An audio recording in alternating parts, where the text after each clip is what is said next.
Assalamualaikum warahmatullahi wabarakatuh. Kisah kelahiran Rasulullah yang wajib umat Islam ketahui. Nabi Muhammad SAW lahir pada tahun Gajah. Tahun kelahiran Nabi Muhammad SAW disebut tahun Gajah karena ada sebabnya. Pada tahun yang sama, pasukan Gajah Abrahah menyerbu Mekah dengan tujuan menghancurkan Ka'bah. Namun pasukan tersebut ditaklukkan oleh burung ababil. Setelah penyerangan yang dilakukan pasukan Gajah, Nabi Muhammad SAW lahir dari rahim ibu yang bernama Aminah.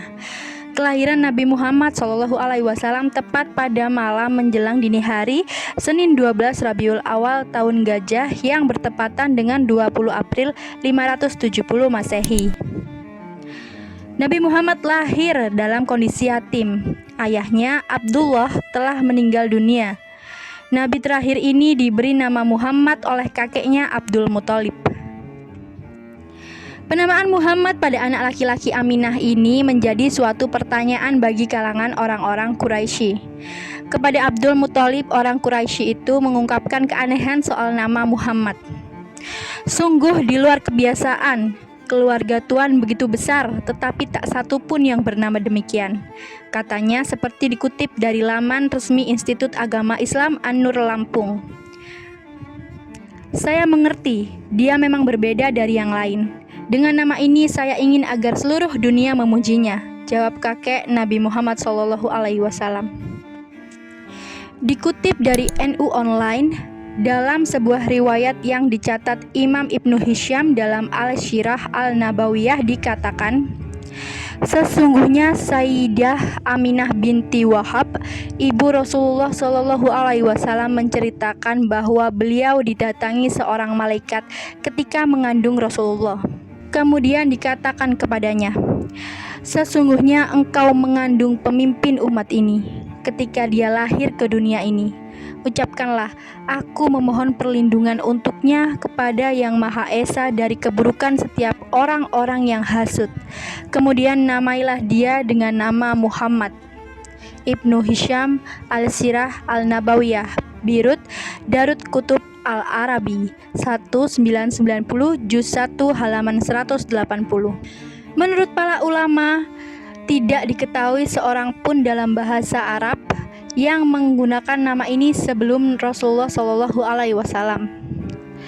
Ketika Abdul Muthalib ditanya oleh seseorang, Masamaita ibnaka, akan kau namai apa cucumu? Abdul Muthalib menjawab, Muhammadun. Kemudian orang itu bertanya lagi, bagaimana bisa kau menamainya dengan nama yang tidak seorang pun dari nenek moyang dan kaummu pernah menggunakannya?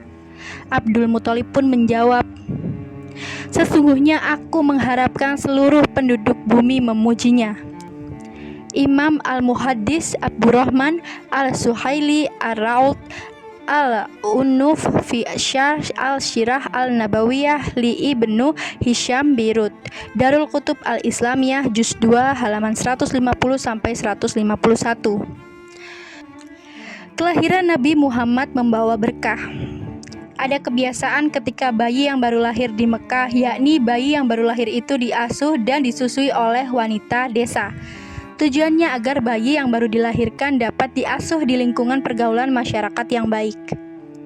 Ketika Nabi Muhammad SAW lahir, ibu-ibu desa Sa'ad datang ke Mekah hendak mencari keluarga yang ingin anaknya diasuh dan disusui. Salah satu ibu-ibu dari desa Sa'ad itu ada sosok wanita bernama Halimah binti Abu Du'aib Asy-Syadi'ah. Akhirnya Nabi Muhammad SAW disusui oleh wanita itu. Belakangan wanita mulia ini populer dengan nama Halimah Asy-Syadi'ah, Halimah yang diberkahi kebahagiaan.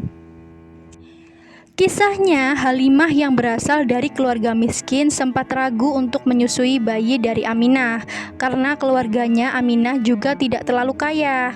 Namun akhirnya ia menyusui sekaligus mengasuh Nabi Muhammad SAW. Kelahiran Nabi Muhammad ternyata membawa berkah bagi keluarga Halimah. Sejak Nabi Muhammad SAW diasuh dan disusui oleh Halimah, ada kejadian luar biasa. Haris yang merupakan suami Halimah memiliki kambing peliharaan. Lalu semenjak ada Nabi Muhammad SAW, kambing milik Haris menjadi gemuk-gemuk dan menghasilkan susu lebih banyak dari biasanya. Tapi tidak hanya itu, rumput tempat mengembala kambing suami Halimah juga tumbuh subur. Keluarga Halimah pun menjadi lebih bahagia dari sebelumnya. Wallahu alam. Nabi Muhammad SAW saat berusia 5 tahun sudah kembali ke rumahnya. Ia mulai kembali hidup bersama ibunda dan kakeknya. Namun tak lama setelah itu, tepatnya saat Rasul berusia 6 tahun, Nabi Muhammad juga kehilangan sang ibu Siti Aminah yang meninggal dunia setelah mereka berdua ziarah ke makam Abdullah. Aminah dikabarkan jatuh sakit sebelumnya dan dikuburkan di sebuah desa bernama Abwah. Alhasil Nabi Muhammad SAW kembali ke Mekah bersama Ummu Aiman, sosok pelayan di keluarganya yang kemudian dianggap sebagai saudara sendiri oleh orang tua Nabi Muhammad SAW. Lalu sepeninggal ibunya, Nabi Muhammad harus diasuh oleh Abdul Muthalib, kakeknya. Sang kakek dikisahkan memiliki tempat spesial karena Nabi Muhammad SAW menghabiskan masa kecil bersamanya. Demikianlah seorang Nabi Muhammad yang masih berusia 6 tahun sudah harus menjadi seorang anak yatim piatu tanpa kedua orang tuanya. Hal ini membuat Nabi Muhammad dirawat sepenuhnya oleh Abdul Muthalib yang sangat menyayanginya. Nabi Muhammad kecil hidup bahagia dalam asuhan Abdul Muthalib dan Ummu Aiman. Namun seakan kebahagiaan tidak berlangsung lama, 2 tahun kemudian Nabi Muhammad kecil kembali kehilangan seorang yang istimewa baginya, yakni sang kakek Abdul Muthalib. Tak dapat dibayangkan bagaimana kesedihan seorang anak berusia 8 tahun tersebut. Pengasuhan Nabi Muhammad kecil kemudian diserahkan kepada pamannya yang bernama Abu Thalib. Disebutkan dalam sejumlah sirah bahwa Abdul Muthalib mewasiatkan hal tersebut kepada Abu Thalib, mengingat Abdullah dan Abu Thalib adalah saudara seibu. Saat bersama pamannya inilah seorang pemuka agama mengenali Muhammad sebagai utusan Allah Subhanahu wa taala dan membawa Islam kepada seluruh masyarakat di dunia.